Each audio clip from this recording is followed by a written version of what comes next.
Bonjour, toutes les amis la presse qui est là, qui fait déplacement matin, dimanche, et pour point de presse ça, et dans un contexte très particulier, comme nous dit, c'est tremblement de terre 14 août là, qui mettait nous là, et matin, et nous avons l'honneur de nous recevoir Premier ministre, le docteur Ariel Henry, ainsi que ambassadeur d'Espagne, qui en fait mission, c'est ambassadeur Pedro José Sanz Serrano. Et jeudi, pour qui ça nous là, c'est justement l'Espagne voyait un convoi via agence de coopération AECID et de 10 tonnes de fournitures médicales. Donc on soutient en eau et assainissement et puis avec une aide financière. Donc il y a bien pour vous parler sur ça tout de suite. Mais avant, on a accueilli le docteur Guito Jean-Pierre, qui est président de la Croix-Rouge haïtienne, parce que nous connaissons qu'on voit ça, il y a une aide importante pour la Croix-Rouge haïtienne, qui peut justement saluer.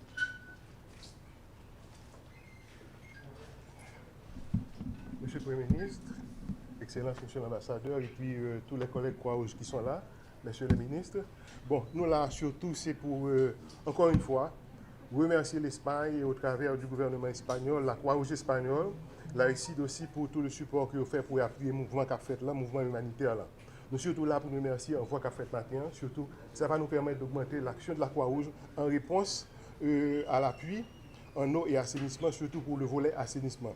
Merci en pile pour kit de cuisine que vous voyez pour nous. Plus de 400 pour permettre nous vraiment très efficace en termes d'appui à plus de 500 familles, les tarpaulins qui font partie du pouvoir. Ça aussi pour permettre nous aider les familles, en plus des plantes de potabilisation d'eau, cadeau de l'Haïtide, à la Croix-Rouge haïtienne pour le peuple haïtien. Donc merci pour tout l'ambassadeur, pour tout ce que vous faites pour Haïti. La Croix-Rouge est là, auxiliaire des pouvoirs publics, pour apporter tout l'appui nécessaire au gouvernement haïtien dès que le gouvernement haïtien fait appel à la Croix-Rouge. Mais merci, au nom de l'humanité, nous allons continuer à avancer ensemble pour que la population victime, les sinistrés, pour les aider à se relever le plus rapidement possible de cette situation dramatique, vraiment qui cause beaucoup de tort au pays. Mais merci encore, ambassadeur. Merci, docteur Guito Jean-Pierre, président de la Croix-Rouge haïtienne.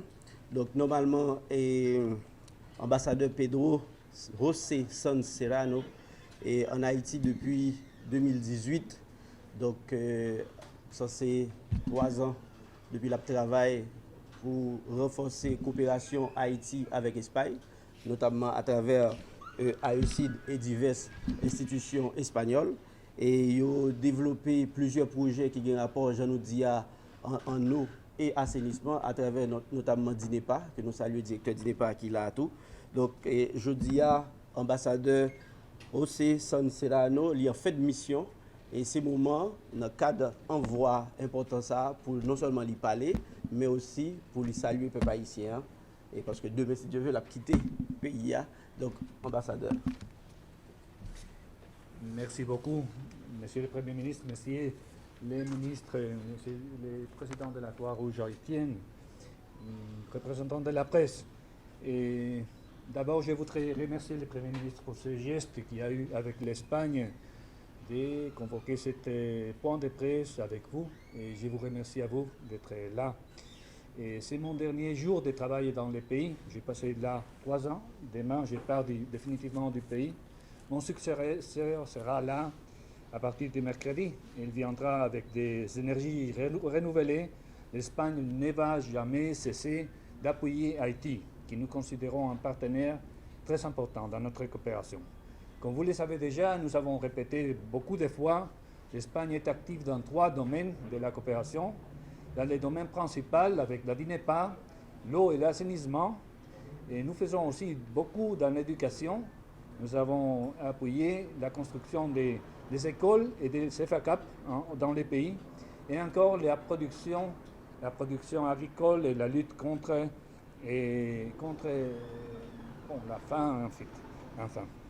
Et nous sommes très contents de cette collaboration avec la DINEPA. Et c'est pour ça qu'il faut dire, nous avons déjà dans les pays 4 plantes de potabilisation de l'eau qui est déjà installée et en fonctionnement à l'asile. Il y a 3 autres plantes qui sont dans les dépôts de la DINEPA et une 5e plante qui vient d'arriver dans l'avion que nous venons de voir. Nous travaillons ensemble avec l'Union européenne Il faut le dire, l'Espagne est un pays actif et très important dans l'Union européenne et nous avons adopté la formule Team Europe, alors équipe Europe, pour collaborer avec nos collègues de l'Union européenne qui sont là pour présenter toute cette aide au peuple haïtien. Et cette contribution est composée de différentes composantes. Il y a une contribution en argent et à la Fédération internationale de Croix-Rouge de 250 000 €. Il y a aussi une contribution très importante des experts espagnols qui sont arrivés précisément pour mettre en fonctionnement ces plantes de potabilisation. Il y a aussi la contribution à l'équipe européenne des experts qui est arrivée il y a 2 jours dans le pays. Il y a des ingénieurs, des pompiers, des gens qui sont en collaboration avec une équipe plus grande de 20 ou 22 personnes qui sont arrivées de l'Union européenne en général. Et cet avion, concrètement, nous apporte 1008 kitchen kits. Alors, ce sont des petites équipes de cuisine familière avec un petit réchauffe. Je crois que vous utilisez ce mot, des petites cuisines, et avec les plats, tous les instruments pour qu'une famille peut manger. Il y a aussi 720 prélats, bâches, j'ai appris ce mot en haïtien, en créole. Il y a équipement médical orthopédique, il y a des médecines, et il y a cette plante transportable de potabilisation de l'eau avec les matériaux pour la faire fonctionner. Il y a une pompe, il y a une génératrice, et comme je l'ai dit, le plus important, c'est la contribution humaine de nos experts qui sont là pour faire fonctionner ces choses. Merci à tous. L'Espagne n'oubliera pas Haïti. Nous essayerons de contribuer dans la mesure de nos possibilités à la reconstruction, qui est la phase, je dirais, la plus importante. Il y a beaucoup de logements qui sont damagés, il y a des écoles damagées, et nous verrons la manière dans laquelle l'Espagne peut contribuer à faire sortir de cette terrible situation aux populations affectées. Nous essaierions vraiment d'aider les gens qui ont besoin de nous. Merci à tous. Merci, ambassadeur. Et Premier ministre Dr. Ariel Henry, tu voulais, dans un moment spécial, ça, tout saluer la contribution de l'Espagne à Haïti, contribution coopération à Haïti, et puis parler tout de ensemble de aides et puis efforts que le gouvernement a fait pour arriver satisfaire ou bien aider la population qui est touchée dans la zone sud là. Merci un peu, Premier ministre. Vous avez la parole.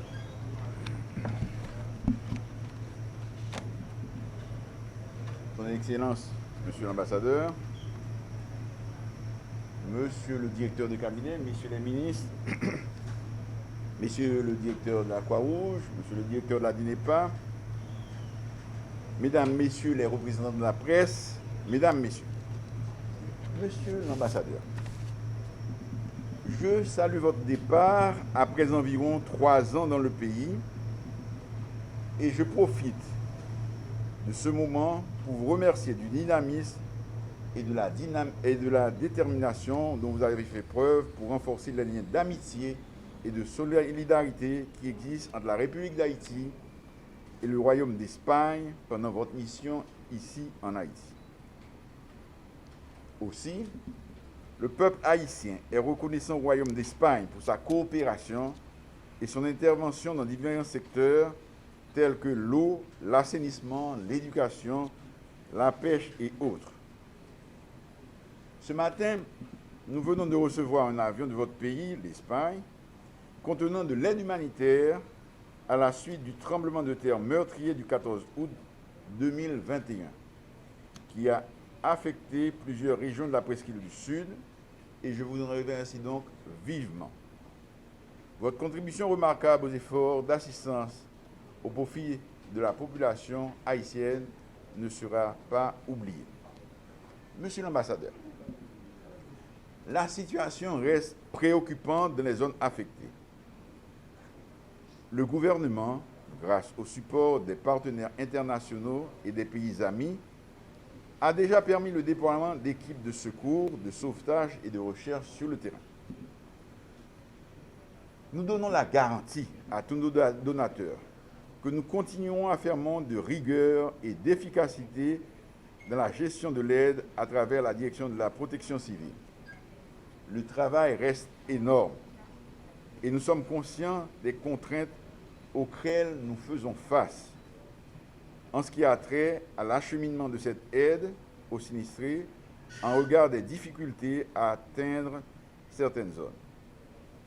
En dépit de tout, nous multiplions au quotidien toutes les stratégies en vue d'atteindre le maximum de compatriotes en souffrance. Parallèlement, mon gouvernement s'engage à poursuivre ses efforts afin de trouver dans les meilleurs délais un accord politique pour une gouvernance apaisée et la stabilité.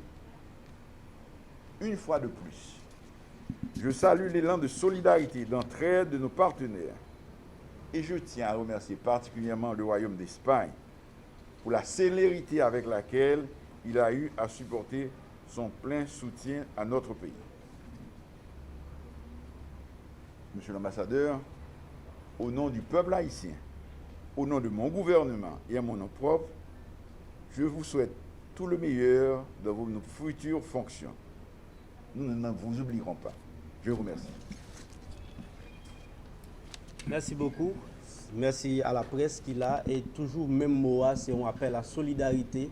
Et le gouvernement continue à travailler justement pour permettre que l'aide là aller côté lui doit aller, pour permettre que citoyens qui sont en difficulté recevoir toute attention particulière. Hier, le gouvernement a sorti une note pour déplorer l'action qui était faite dans la zone sud, côté que a attaqué des convois foot fort de pour. Nous continuons à demander pour la population rester calme, pour ne pas continuer à faire type de bagaille parce que c'est dans l'appui, dans la solidarité que l'aide là a privé plus efficace. Donc le gouvernement a demandé pour tout le monde rester calme, pour ne pas continuer à type de pratique ça. Donc nous continuons à demander solidarité à tout le monde, la presse là particulièrement, la société civile et partis politiques et tout citoyen qui sentit que jeudi a son moment important pour eux et porter coup de main pour aider les gens qui sont en souffrance. Merci encore à nous toutes. Merci à la Premier ministre qui te fait honneur pour la jeudi. Merci à la ministre intérieure. Merci aussi à l'ambassadeur et puis bon travail. Merci beaucoup.